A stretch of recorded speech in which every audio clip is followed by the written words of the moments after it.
जोहर गे तेहें झारग्राम चंपागार नगर पीढ़ सानाम माझी बाबा को आते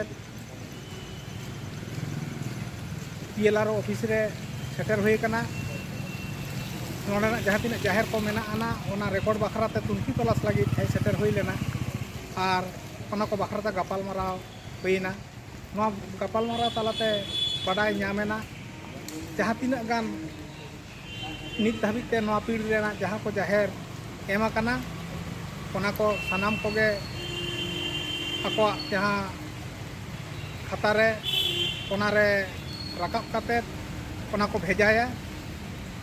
और ओना लहारे नित धाबिते जहाँ को जाहिर ना रेकॉर्ड बखराते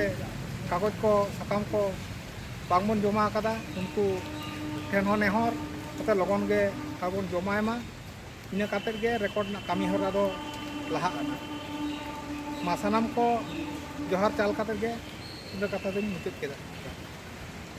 जोहर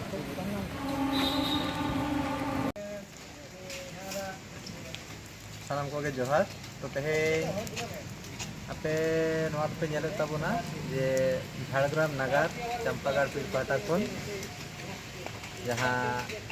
BLR ऑफिस रे आले ले लेन ताबोना तो नवारे